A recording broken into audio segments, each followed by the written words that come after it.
criminales forman parte de la Guardia Nacional de Ucrania. Se trata de personas amnistiadas por Kiev para atacar a la gente del sureste de Ucrania que defiende sus hogares, dijo el canciller ruso, Sergei Lavrov, en una entrevista con la cadena TVTS. Pregunta: a la vista de los ciudadanos de a pie, que siguen atentamente las noticias en torno a Ucrania, surge la impresión de que Occidente simplemente no oye a Rusia. En su opinión, como participante del proceso de negociación, ¿está cambiando algo? Lavrov: por supuesto. Usted ha hecho una observación absolutamente correcta. Occidente, en vez de no escucharnos, finge con afirmar que las cosas suceden de otra manera de lo que explica Rusia.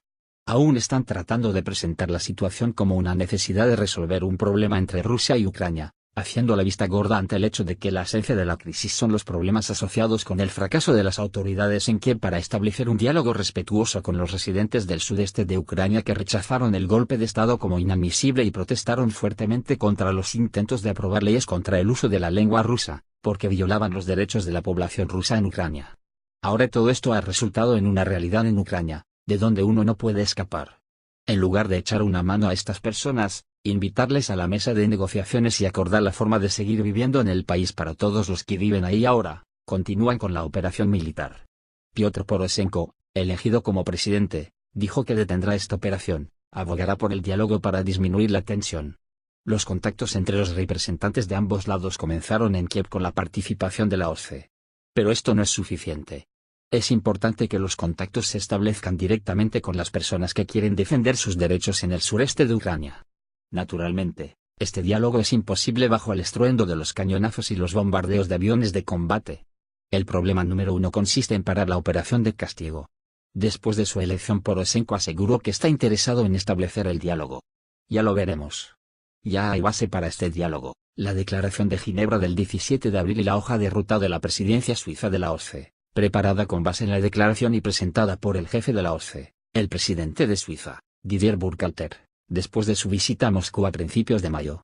Hay que concentrarse en el cumplimiento de estos documentos. Su primer párrafo indica el cese de toda violencia. Por supuesto, el primer paso debería ser poner fin al uso del ejército contra la población civil y entablar el diálogo entre todas las regiones de Ucrania con el fin de llegar a un acuerdo sobre la descentralización del poder y la forma que permitirá a la población de cada región elegir gobernadores, trabajar, vivir, recaudar una parte de los impuestos y criar a sus hijos en el idioma que quieran. Se trata de detalles. Se puede calificarlo de cualquier manera: federalización, descentralización. Lo más importante es la esencia, no el nombre. Pero el primer paso es el cese de las operaciones militares. Pregunta: hay una sensación de que las autoridades de Kiev están tratando de realizar, si no un paso, entonces por lo menos algún movimiento en esta dirección. Lavrov: como ya he dicho, Poroshenko ya hizo una declaración correspondiente, aunque también había otras declaraciones que contradicen al estado de ánimo del diálogo. Por ejemplo, afirmaba que hay que coronar la operación militar con la victoria sobre los separatistas, terroristas, etc. Afirmaba que nadie iba a hablar con ellos. Esto procede del mal. ¿Cómo podemos tildar de terroristas a la gente que defiende sus hogares y aldeas de hombres armados, del ejército, de la Guardia Nacional, integrada en gran parte por miembros del sector derecho e incluso criminales? Pocas personas se interesaron por la ley de amnistía, aprobada por la Rada Suprema el 6 de mayo de este año sin mucha publicidad. Cita una gran cantidad de graves casos penales cubiertos por la amnistía, incluso casos abiertos. Según algunos informes, cerca de 15.000 personas fueron amnistiadas así, es más, les liberaron explicándolo con su entrada en la Guardia Nacional. Tildan de terroristas y separatistas a las personas que defienden sus hogares de los hombres armados que actúan de una manera radical, violando todas las normas del derecho humanitario. Esto es injusto y no es el camino que llevará a un acuerdo sobre Ucrania. Si en principio, vamos a hablar acerca de si es posible negociar con terroristas, a continuación, las autoridades presentes en Kiev tienen muy buenas relaciones con Estados Unidos. Estados Unidos no dudó en ir a un acuerdo con los talibanes, que no son acusados de terrorismo por una persona desconocida, sino catalogados así por el Consejo de Seguridad de la ONU. Washington intercambió 5 talibanes de la lista por un soldado estadounidense, cuando lo necesitó. Argumentar que las personas que defienden sus derechos en Ucrania pueden tener algo que ver con los terroristas está al borde del bien y del mal. Pregunta: Rusia y Finlandia han tenido siempre una buena relación. Al mismo tiempo, la prensa recientemente comenzó a escribir que Finlandia nunca ha estado más cerca de la OTAN.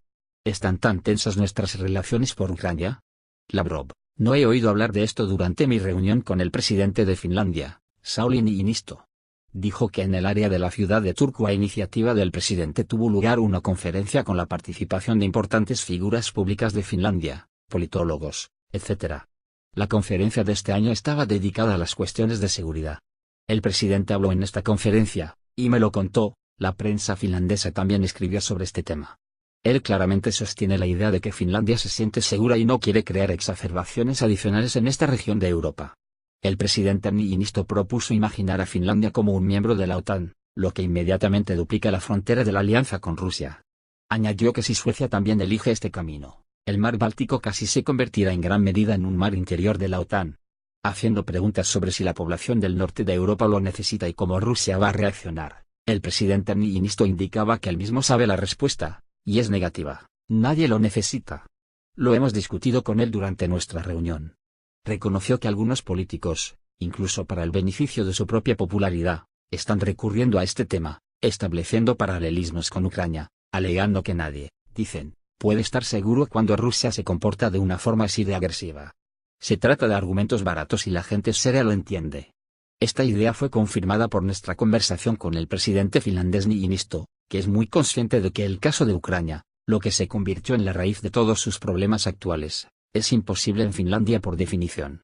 Ahí es imposible realizar un golpe de Estado anticonstitucional de una manera ilegítima, derrocar al presidente legítimo solo por el hecho de que él decidió hacer un alto en la firma de un documento. Esto no encaja en la mentalidad finlandesa. Tampoco es posible ahí la infracción de los derechos de las minorías.